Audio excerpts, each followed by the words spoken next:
Everybody, it's Mike from the Mike Wagner Show, powered by Songwriter Studios and brought to you by official sponsor of the Mike Wagner Show, international warring author Mia Molson's The Missing, available on Amazon and paperback and ebook. We're here a terrific multi-talent singer-songwriter who serves as a District 9 state trooper and also earned the Sullivan Brothers Award of Valor as the first responder who was injured while saving two lives of a Parkersburg tornado in 2008. Also, Navy Lieutenant Commander serving as a member of the Funeral Honors Team and also the advice trainer for NATO ACT unit or the ACT unit. Talk more about that. He began his amazing career singing beside his mom on the piano at 7 and watched shows at the Grand Ole Opry with his dad. And his dad later bought him his first guitar, and he also played in college, began songwriting in 82, and he's got a great story, great career behind it, and it's also got an album out, which is featuring Get a Little Love, Don't Go, and more as well, too. Just pure country gospel at its finest. I mean, you're going to listen to this great story.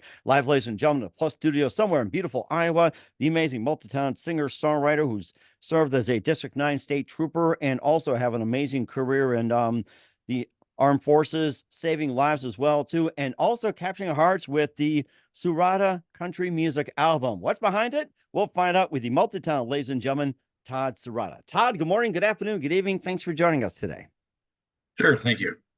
Well, it's great to have you on board, Todd. So you're a multi-talented singer-songwriter, and you been involved as a District 9 state trooper. You earned the Sullivan Brothers Award of Valor as the first responder who was injured while saving two lives after a tornado in 2008. And you also serve as Navy Lieutenant Commander, member of the Funeral Home Honors Team, and also advisor trainer for NATO ACT unit. You began career sitting beside your mom at a piano, watched the Grand Ole Opry with your dad, and your dad bought you a guitar, and you later played in college, began songwriting in 82, and this all came together in your country music album. Talk about some of the music, and before getting all that, Todd, tell us how you first got started. Well, I've been love country music since I was a kid, and I used to listen to Grand Ole Opry with my dad. And I was the youngest of three boys, so I usually got the physical labor stuff. I didn't get the fun tractors as a kid, but the ones I did get, the ones I did get never had a radio, so I'd have to be my own radio. So I would sing, I'd sing all the old country songs, with Johnny Cash, George Jones, and one day I was out on working in the field. I think I was actually hauling manure. Every spring, that was the thing you did, in spring break at school. But I came up with this song, and I was dating my girl at the time. It's called "Get a Little Love." That was the first song I ever wrote, and the words just kind of came to me. And I didn't really write them down. I just kind of had them memorized in my head, and I never did write them down. But later, when I went to college, I sat down with a good buddy of mine. I had a guitar from my dad, and I never really learned how to play it. I got it when I was a senior in high school. When I went off to college, I was in class with a gentleman who he was in a band. His name was Benny D. He was in a band, and I said, "Hey, I'd like to learn how to play my guitar." And so I had to bring him a bottle of Jim Beam brandy, and he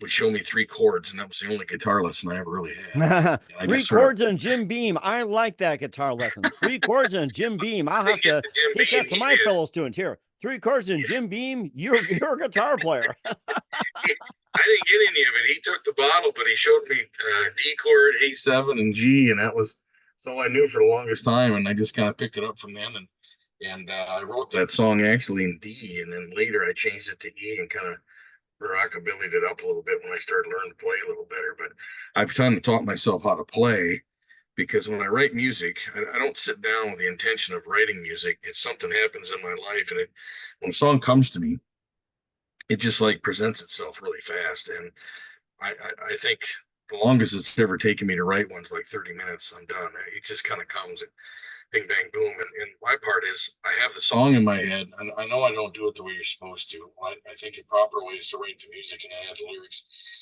All the lyrics come to me, but when I can hear the lyrics, I can hear the music at the same time.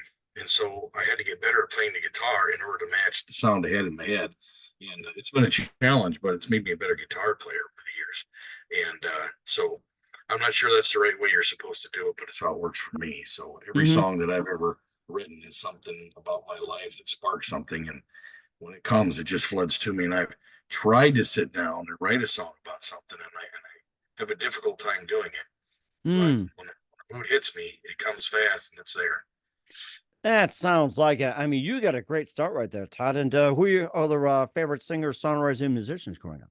Oh boy, this is a long list. I mean, I loved Elvis, more so in the later years than Johnny Cash, George Jones, Charlie Pride, one of my all-time favorites. Uh, geez, Buck Owens, Waylon Jennings. Let's see, Conway Twitty for sure, and it just all the good ones. You know, Farron Young, uh, Webb Pierce, just all back to the Grand Ole Opry. You know, listen to Marty Robbins. I mean, so it's just a whole array of stuff, and I like like classic rock and roll, but I've never written that on a song, and it's not what I like to sing, but I like to work out to it. But I don't know if that has any influence on me or not. I mean, Roy Orbison, Buddy Holly, so I I like some of that stuff too. So, but like I said, I don't really sit down and try to come up with a sound. It's just whatever comes to me, and I can hear it and I play it, and so um, but yeah, I like a wider range of music. I don't like heavy metal, and I'm not big into rap. But other than that, I'm pretty good on even classical music and even a little bit of jazz. I can listen to it. Yeah. You also mentioned going to Grand Ole Opry with your dad as well, too. What was the most memorable Grand Ole Opry concert you've been to, or what can you remember?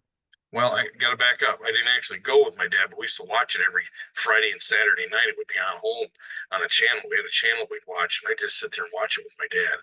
So I've never been there. Been by it, but I've never been there. I went down and recorded in Nashville in 2017, and we drove by it, but I never actually got to go to a show yet. So I'm kind of hoping someday I could actually stand there and sing a song on the Grand Ole. Hmm. That'd be a big dream of mine. And I think, yeah, a great opportunity as well, too, with your country music album featuring Get a Little Love, Don't Go, If I Told You I Love You, and more with the amazing Todd Souhrada. But first, listen to The Mike Wagner Show at the MikeWagnerShow.com, powered by SoundCloud Studios. Visit online at SoundCloudStudios.com for all your needs. Look at a professional website without breaking your budget. SoundCloud Studios is the answer. SoundCloud Studios offers fast, affordable custom web designs that blow the competition away. Call today, 1-800-303-3960. That's 1-800-303-3960. Or email to support@soundcloudstudios.com. Mention the Mike Wagner Show. Get 20% off your first project. Sonic Web Studios. Take your image to the next level. Also, time to give a official shout out to our official sponsor of the Mike Wagner Show, international warring author Mia Molson-Zia. If you love fast-paced mysteries, you'll love Missing by Mia Molson-Zia, available on Amazon and paperback and ebook. Missing is fast-paced and intriguing with an unforgettable twist. Takes place in 4 countries, 2 strangers, 1 target, where truth is illusion and those who love be the first go missing. It's available on Amazon and paperback and ebook. Missing by Mia Molson-Zia has garnered great reviews and even loved and enjoys by Howard celebrities, including Joanna Cassidy, Forge Riley, and Minims. So grab your copy today for Girls Missing by Mia Molson-Zia, available on Amazon. Also, check out the Mike Wagner Show at the MikeWagnerShow.com or 40 podcast platforms. Heard in 100 countries, including Facebook, SoundCloud, Spreaker, Spotify, iHeartRadio, also Apple Music and Odyssey, Podbean, Pandora. Also subscribe on BitChute, Rumble, YouTube. Make sure you subscribe and follow us on social media, Instagram, LinkedIn, Twitter, TikTok, Facebook, Threads, and more. Take us with you on any mobile device. And for great gift ideas, go to Amazon.com. Check out the Mike Wagner Show podcast, t-shirts, pop sockets, throw pillows, tote bags, hoodies. Makes great gifts 24/7. Go to Amazon.com. Check out the Mike Wagner Show podcast. And for more great gift ideas, go to Amazon.com/Mia Molson-Zia for great books like Missing, Once, and Wrinkles. Also t-shirts, pop sockets, hoodies, phone cases, and more. Amazon.com/Mia Molson-Zia. Check it out today and support the Mike Wagner Show. Mike Wagner Show on Anchor FM, PayPal, and the MikeWagnerShow.com. We have the multi-talented singer-songwriter out of Iowa, Todd Souhrada, here on the Mike Wagner Show. And before we get into your music, you were involved as a District 9 state trooper as well, too. And tell us more about your career. So it's like you've been a state trooper and a number of things. I was a state trooper from 1992 up until 2015, and I retired after 23 years. And then I joined the Navy part-time back in 1998. I ended up doing 11 years of active duty in the reserves, and I did 3 combat tours in Afghanistan and then Libya in 2011. Had 10 overseas tours, and my Wow. last duty station was executive officer of a missile defense base. So I retired in 2021, and the same day I retired, I started a security job working for a security company, called Twin City Security, and then I did that for about 6 months, and I got hired by a contract company that does physical security for federal buildings all around Iowa, Nebraska, Kansas, and Missouri. As a matter of Wow. fact, last weekend I just did a FEMA security job Saturday out in western Iowa because we had a lot of flooding. So Mm. our guys get tasked for that. But normally I work in a little town called Decorah. Normally it's an easy job to but it has some states.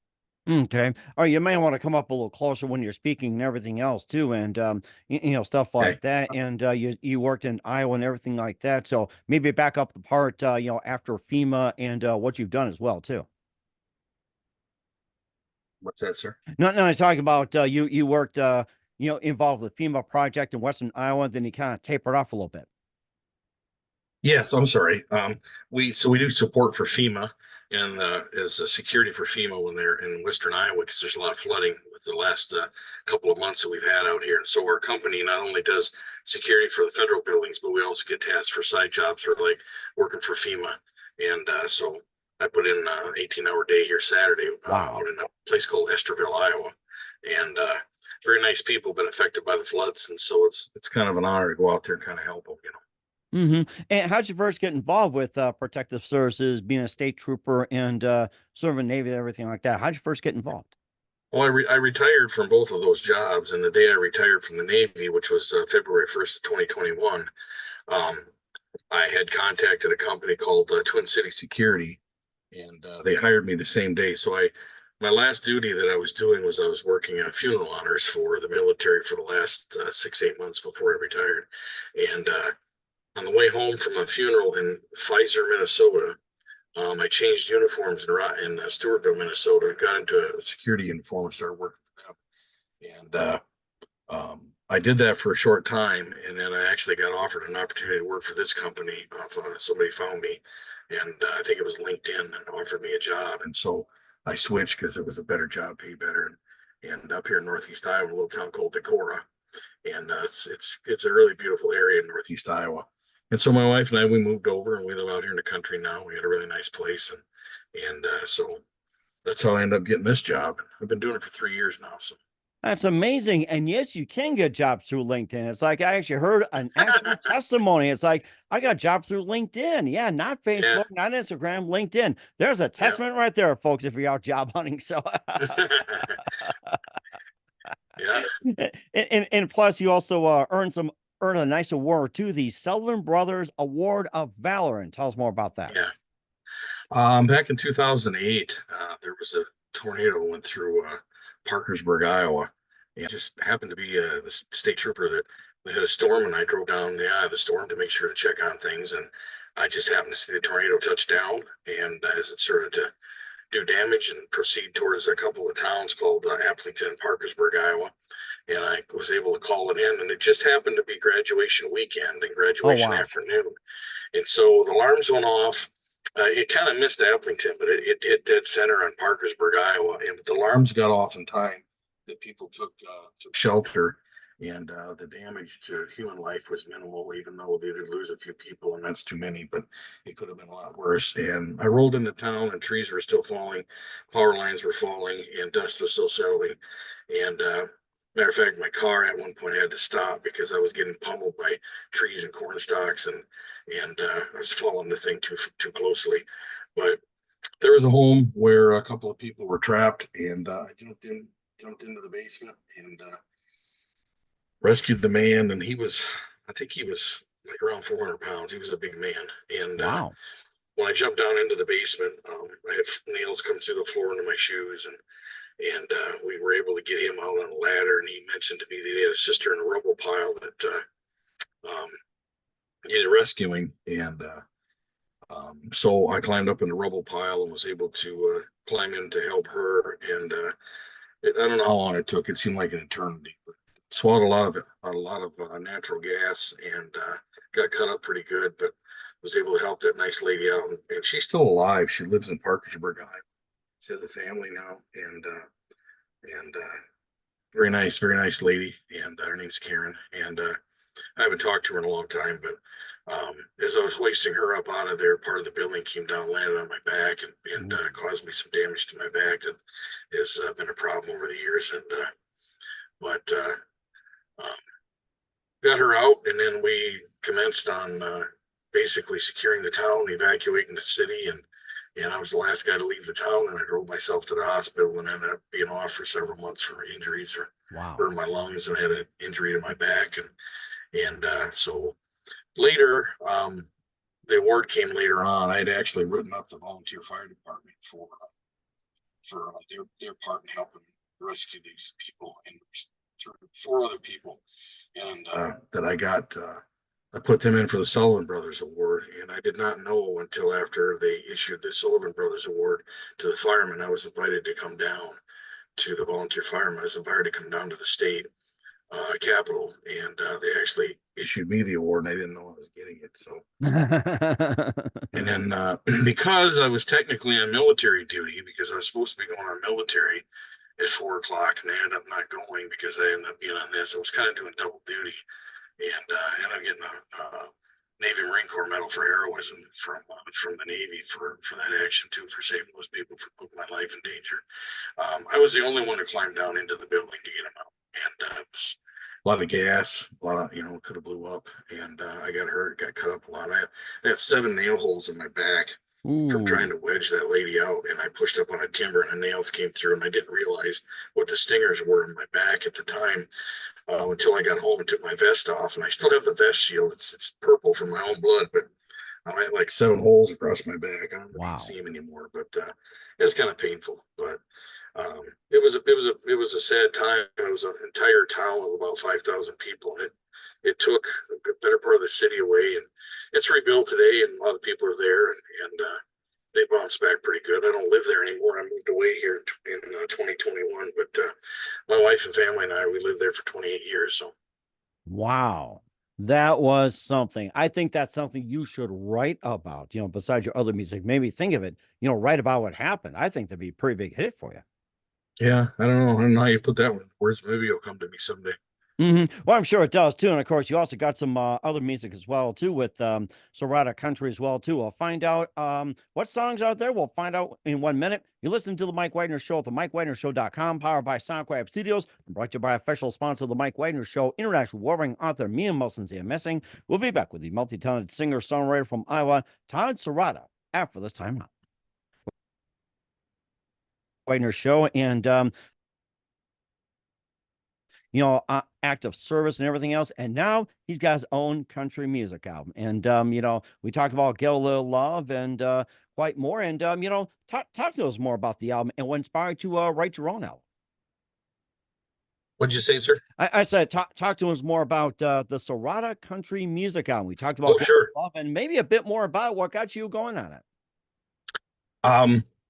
Like I said, music just kind of comes to me, and the third song on the album is called "If I Told You I Loved You." It was the second song that I wrote, and back in college, and my girlfriend, who's now my wife, was just cooking dinner one night, and I sat down with the guitar and I just started farting around, and that song came to me, and I wrote it down, and so it's on there, and people seem to like it. It's kind of a little love song, and then the second song on there is called "Don't Go."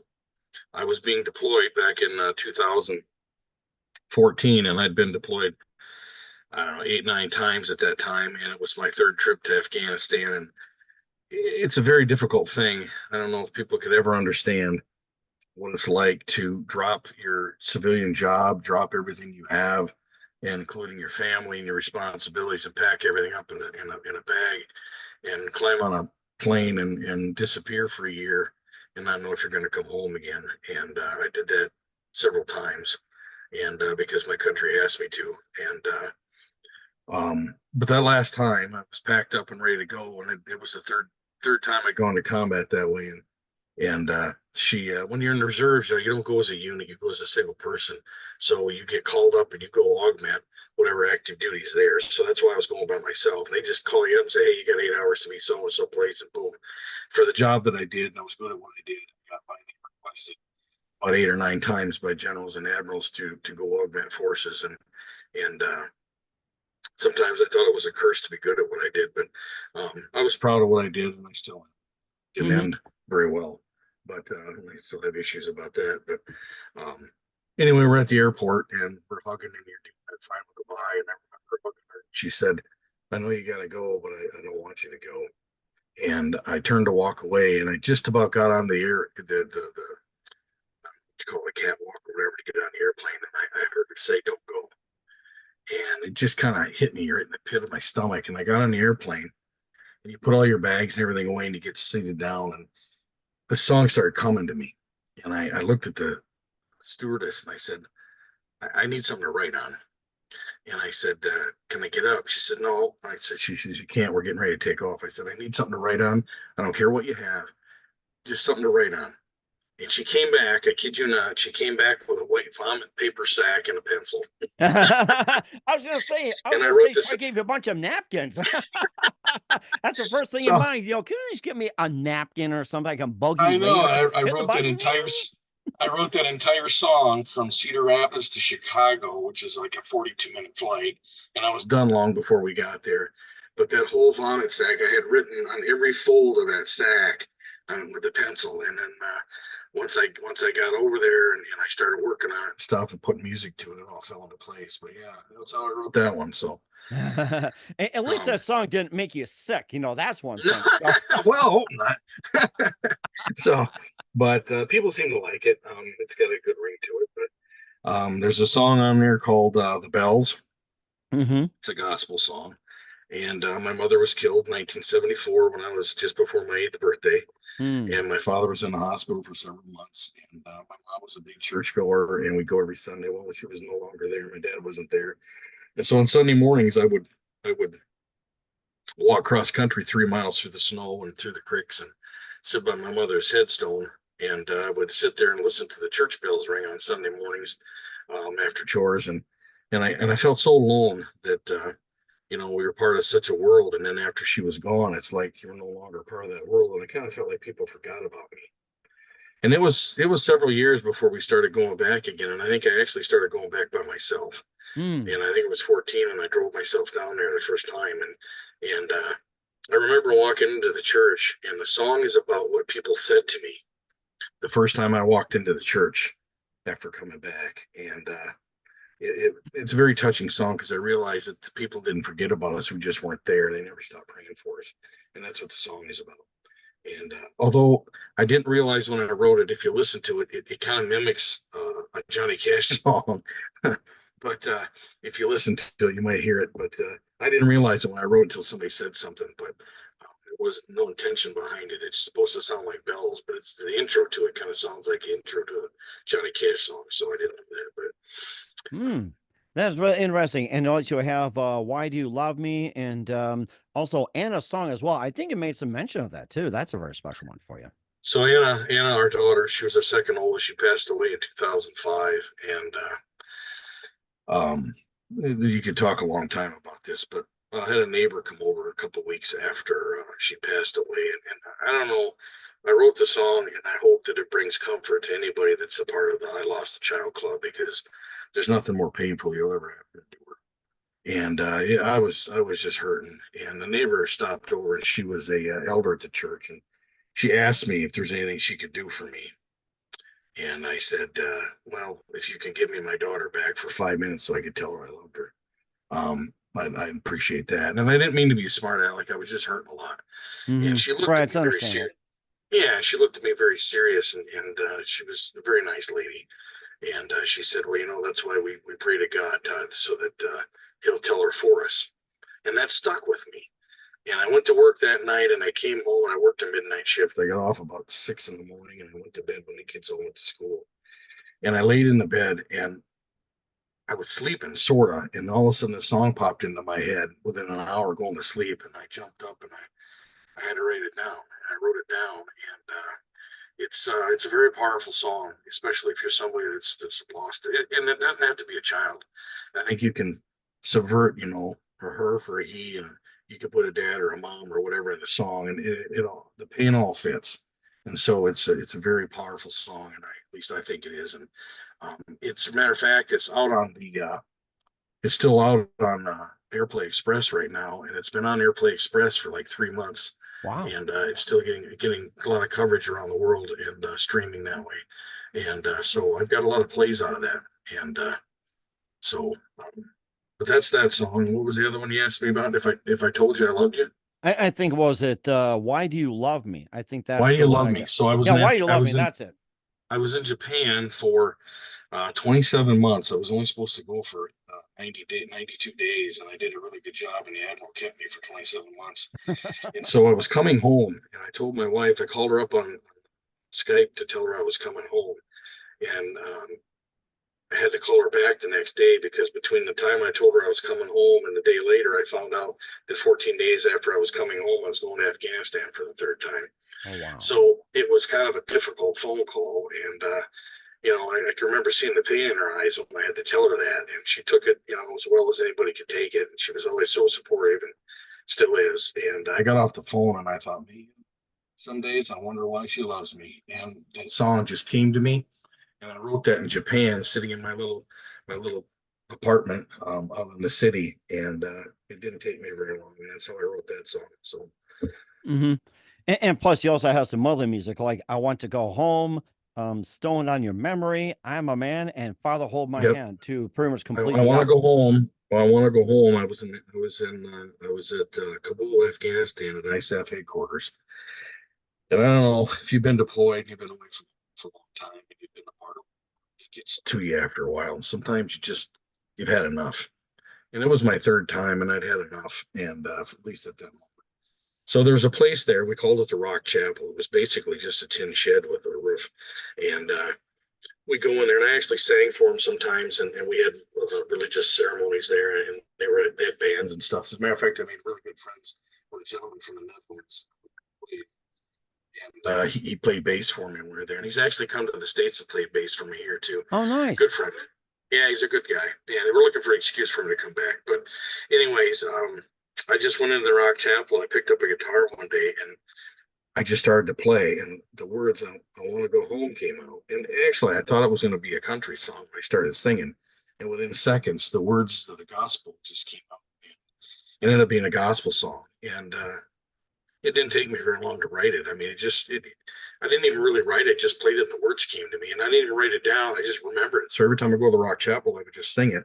And I thought, geez, I ought to write that down. So I wrote it down after a couple of weeks. That's how that song came. Stoned on Your Memory is an interesting song. I don't want to get too negative on my phone interview here, but It's perfectly okay. It's okay to talk about. You're safe with us it's here, especially me.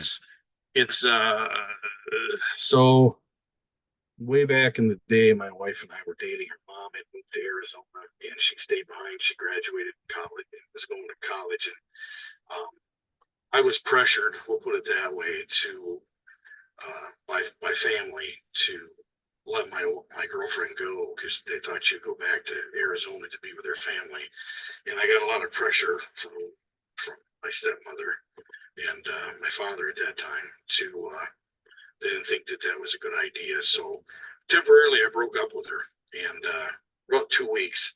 And I was working on the farm, and I was really miserable. And I was a young man in college, and wasn't very happy. And I wrote this song when I was out picking rocks one day on the farm, kind of myself, just in my head. And I only wrote one verse to it, the first verse and the chorus line. And anyway, after a couple of weeks, I called her up. We got together and said, "The heck with it." We've been married almost 40 years now. I think over 38 years now. And Wow. so in October, so best thing I ever did. But um, the song just kind of stayed in my head. And I always thought it was a great George Jones song. I always wanted to sell it to George Jones, and he sort of passed away. That never Hmm. happened.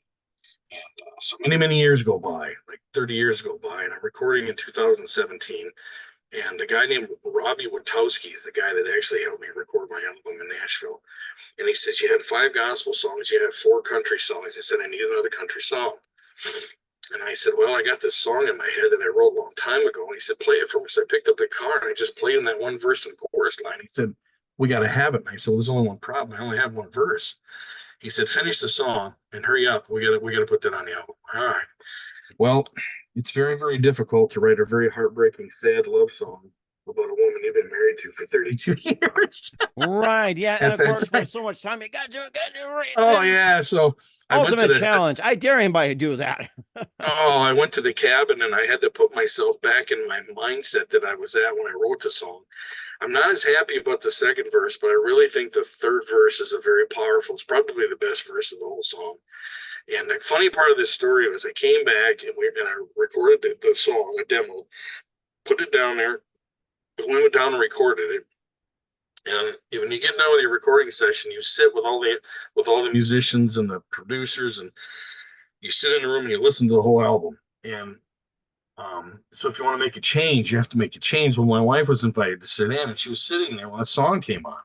And I remember her tapping me on the arm, and I looked at her, and she gave me this dirty look. She's like, "Who's that song about?" And I'd written so long ago, I forgot what it was about. I just knew I had a song, and I couldn't tell her at the time, and so I think she was a little upset about it. But a couple of weeks after we went home after recording, I was up mowing lawn, and she was mowing lawn, and I remembered why I wrote the song, and I ran over there and told her why I wrote the song, and it came back to me, and now it's one of her favorite songs on the album. So it's kind of a funny story. Oh my gosh, that does sound like it. Yeah, and of course you also got "I'm a Man" and "Father Hold My Hand" to wrap So up the I'm a album. man. Well, let me do I'm a man last. So Father Hold My Hand. I was having a rough day in the state patrol, and some days, when you're in public service, it's a tough day. And so when I did that, I would always go to the woods. And I got up Saturday morning and I went to the woods, and it was snowing really hard. It was like into March, close to April, about Easter time. And I just go to the woods and think. And I was out cutting wood and doing things. And as I was kind of feeling sorry for myself, that life was kind of dealing me a hard day, I looked up and I saw a cross, a tree branch in the perfect shape of a cross. And it made me stop, and I shut my chainsaw off and I set it down, and I got to thinking to myself, no matter how bad my days are, no matter what I've been through, nothing beats what Jesus went through the day he died on the cross. And so I thought, I can't compete with that. And I should be very thankful that he was there and died for me. And so these words start coming to me. And I took a stick in about a foot of fresh snow, and it's snowing really hard. I wrote this entire song in the snow, with a snow with a stick. How do you And it was in like the that?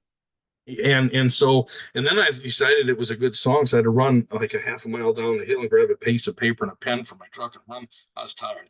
Went all the way back up there, and I got the song written down, and it's very powerful. I have it played at Easter every year, and I released it at Easter, and it made it to number 1 on the Airplay Express charts. Nice. And I haven't released it with Caden yet, so it's coming sometime. But yeah, the song means a lot to me. But it's about the crucifix of Christ, and how he saw it from his eyes is how I wrote the song. So I think it's a pretty powerful song. I played it for Easter Sunday this year, and people really liked it. So the That is last song on the powerful. album, what's that, sir? That is powerful.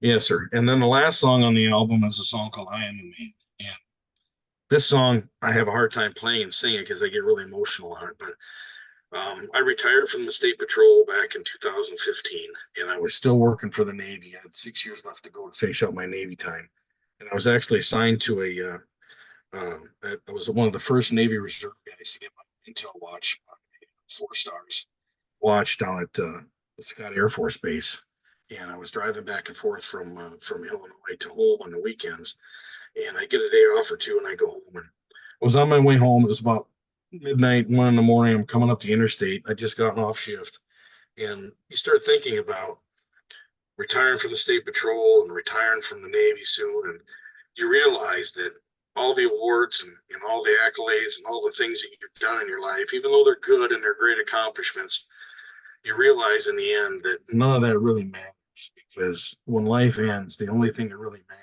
is the memories you make with your family and the love you have for God, because without God, there is no life afterwards. And I'm sorry, I'm kind of religious, but I'm not And it's trying to push perfectly it on. I'm okay. not trying to push You're it on safe with anybody. us here. Don't worry.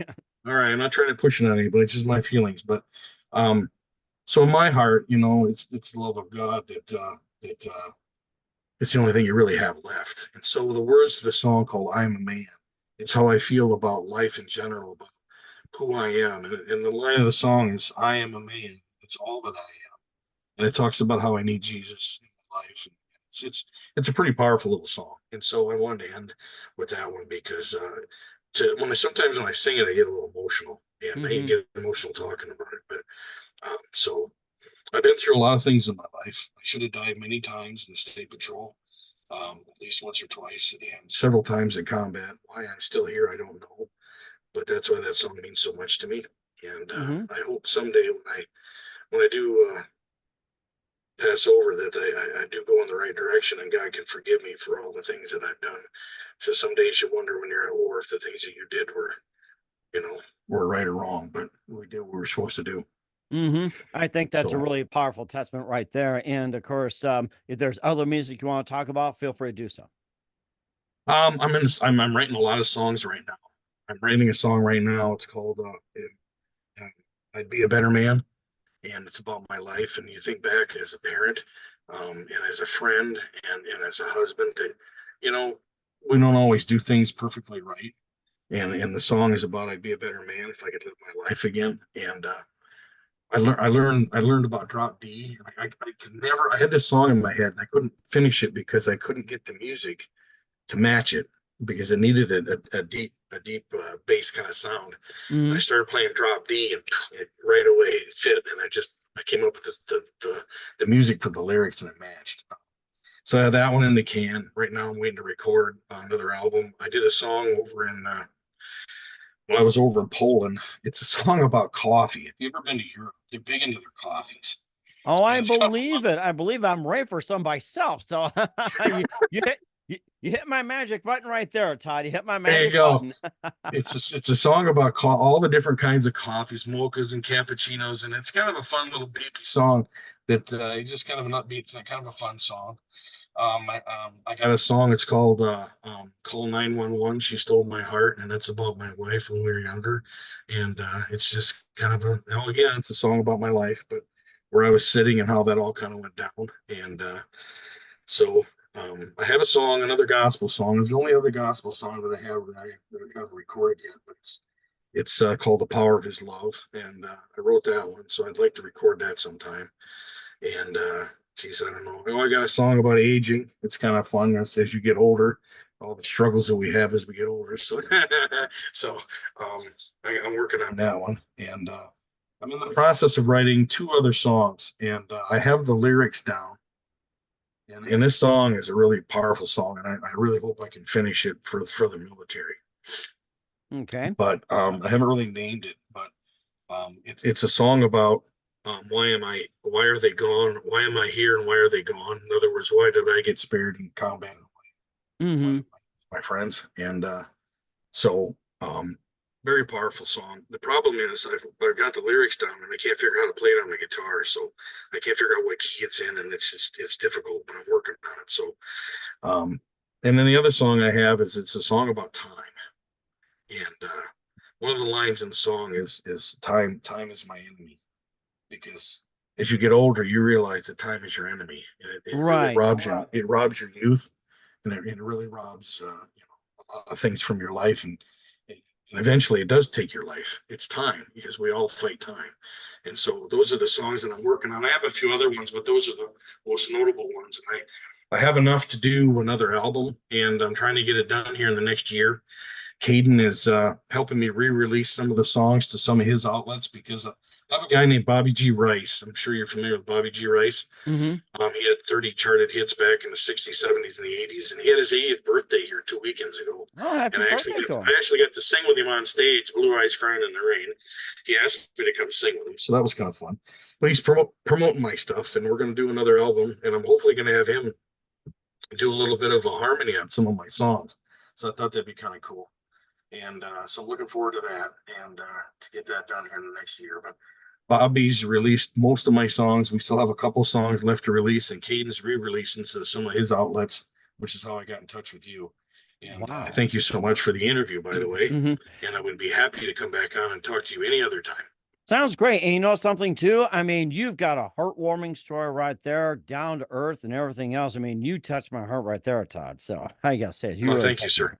Not a problem. Thank And you. we're with the amazing multi-talented Todd Souhrada here on the Mike Wagner Show with his country album. We encourage you to check it out. And where can we find your website and all your music at, Todd? Well, I have my Facebook page, which is Serrata Country, Todd Serrata.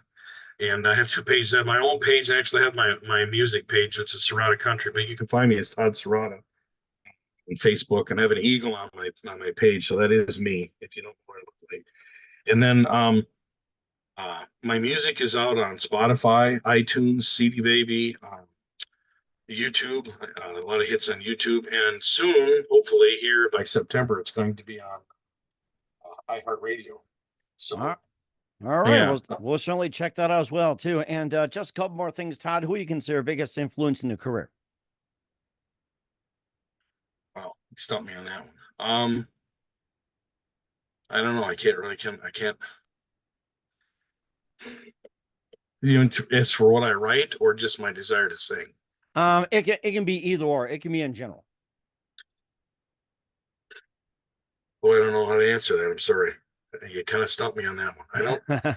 It's just so many. There's so many reasons why. I can answer that question. Yes, I can. It's my mom. Okay.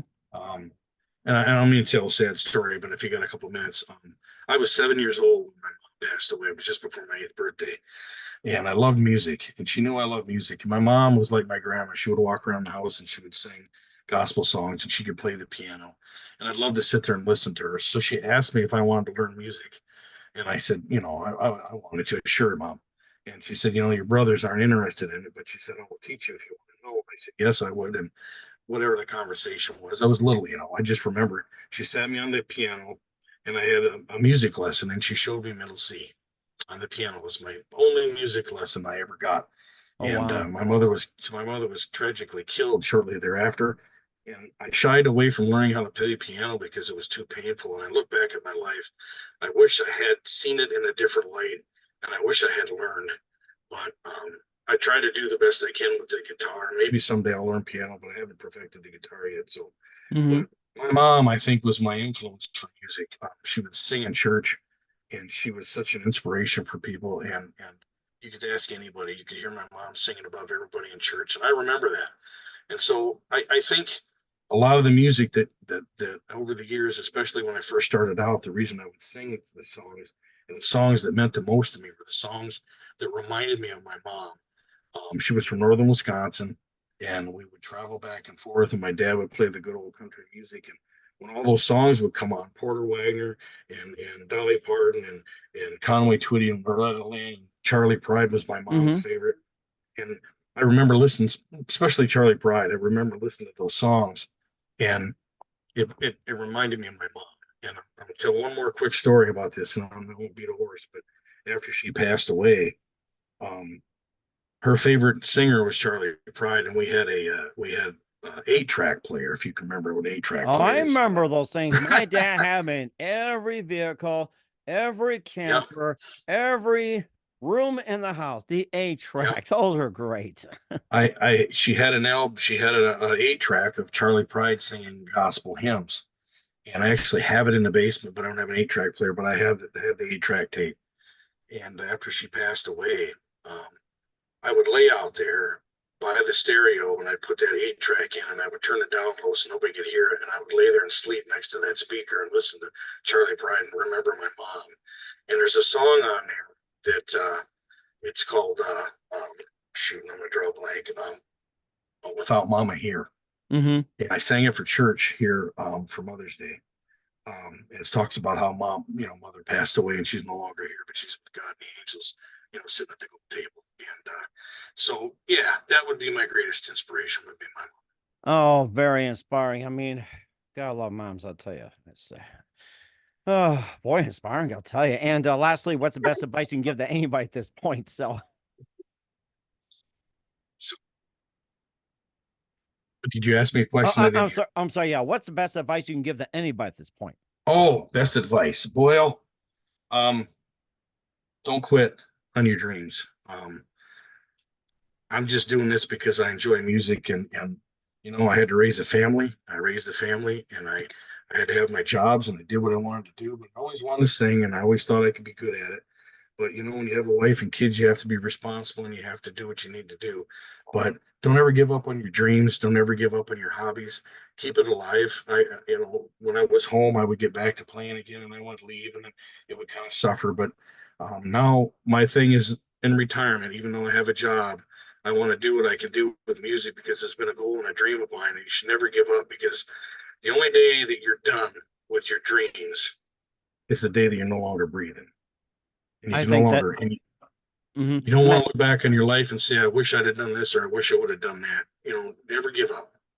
right, and that's a really good piece of advice right there, Todd. Once again, with the multi-talented singer-songwriter from Iowa, Todd Souhrada, here on the Mike Wagner Show at Souhrada Country. Todd, a very big thank you for your time. You've been absolutely fantastic, very Oh, heartwarming. thank you, Look, sir. no problem. Looking forward to having you again soon. Keep us up to date. Keep in touch. We'd love to have you back. Once again, what's your website? How do people contact you? Where can people purchase or check out your music? Get on my Facebook page. If you want to request a CD, I sell CDs. You can download all the music on the onlines that I was telling you about, the streamings. And I don't actually have a web page yet, but I'm doing everything off of Facebook because it's just a little cheaper right now. But I only have myself, and it's hard to keep up with all this. Just So, don't tell Mark Zuckerberg it's cheap, okay? Just don't tell him yeah, that. well, yeah, no kidding. Don't say anything. He'll start charging me. Oh, there you go. Or he might block you too or unfriend Oh, you. geez, So, yeah. yeah. Well, there you go. I Yeah. know how it goes. We love Facebook. But anyway, Todd, a Oh, very yeah. big thing. Just totally amazing. Looking forward to having you again soon. Keep us up to date. Keep in Yes, touch. sir. We'll laugh, have you back. Wish all best. And Todd, you definitely have a great Yep. future. Have you? Thank you, sir. Stay in touch. I'll happy to hear from you again, and I'll come back on your show anytime.